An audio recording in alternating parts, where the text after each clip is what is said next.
Assalamualaikum warahmatullahi wabarakatuh.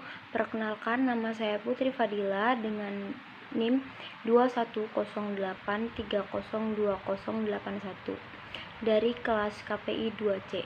Di sini saya akan mengulas kembali materi tafsir dakwah pada semester 2. Materi yang pertama yaitu tafsir dakwah dan metode tafsir Al-Quran. Tafsir dakwah sendiri memiliki arti upaya memahami ayat-ayat Al-Quran dengan menggunakan pendekatan dakwah.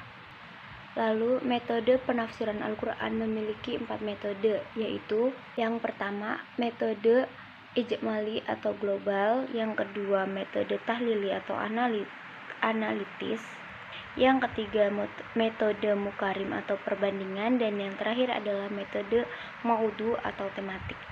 Lalu materi yang kedua adalah tafsir ayat kewajiban dakwah. Yang pertama, salah satu ayatnya yaitu Quran Surat Ali Imran ayat 104.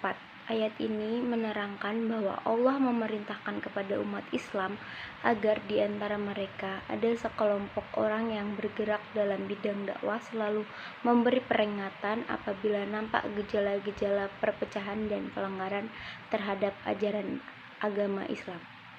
Yang ketiga yaitu ayat-ayat kewajiban berdakwah yang kedua, seperti salah satunya yaitu surat Quran Asy-Syura ayat 52. Pada ayat ini Allah menerangkan bahwa sebagaimana dia menurunkan wahyu kepada rasul-rasul terdahulu, dia juga menurunkan wahyu kepada Nabi Muhammad SAW berupa Al-Quran sebagai rahmatnya. Materi yang keempat yaitu tafsir ayat tujuan dakwah atau berdakwah. Tujuan dakwah sendiri memiliki arti mewujudkan kebahagiaan dan kesejahteraan hidup di dunia dan akhirat yang diridhoi Allah Subhanahu wa taala dengan menyampaikan nilai-nilai yang dapat mendatangkan kebahagiaan dan kesejahteraan yang diridhoi Allah Subhanahu wa taala. Salah satu surat yang menerangkan tujuan dakwah yaitu Quran Surat Al-Fat ayat 28 yang mana isinya dialah mengutus rasulnya dengan membawa petunjuk dan agama yang hak agar dimenangkannya. Agama yang hak itu terhadap semua agama atas agama-agama yang lainnya. Dan cukuplah Allah sebagai saksi bahwasanya kamu diutus untuk membawa hal tersebut sebagaimana yang diungkapkannya pada ayat tersebut.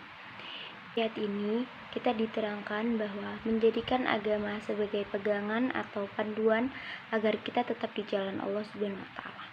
Allah sudah menjelaskan pada surat ini bahwasanya Rasul yang diutus oleh Allah Subhanahu wa taala membawa petunjuk dan agama yang baik. Lalu materi yang selanjutnya adalah tafsir ayat materi dakwah. Salah satu surah Al-Quran yang menerangkan tentang ayat materi dakwah ini yaitu Quran Surat Ali Imran ayat 85, yang mana surat ini menerangkan bahwa barang siapa mencari agama selain agama Islam, maka tidaklah akan diterima dan di akhirat ia termasuk orang-orang yang merugi, karena tempat tinggalnya ialah neraka, di mana ia akan menetap di sana untuk selama-lamanya. Lalu materi yang selanjutnya adalah ayat-ayat sasaran dan objek dakwah. Objek dakwah diklasifikasikan menjadi orang awam, orang khawas atau pembelajar, dan hafasul khawas atau ulama. Materi yang selanjutnya adalah subjek dan sasaran dakwah. Surat yang memuat tentang materi ini adalah salah satunya Quran Surat Ali Imran ayat 28, yang mana ayat ini menerangkan bahwa melarang kaum mukmin untuk menjadikan orang kafir sebagai wali. Janganlah orang-orang beriman dengan sebenar-benarnya menjadikan orang kafir, baik kafir secara akidah maupun orang yang bergelimang dalam kedurhakaan sebagai wali, yaitu orang yang terdekat menjadi tempat menyimpan rahasia yang menyangkut kemaslahatan umum, melainkan orang-orang yang beriman. Materi yang selanjutnya adalah etika dalam berdakwah.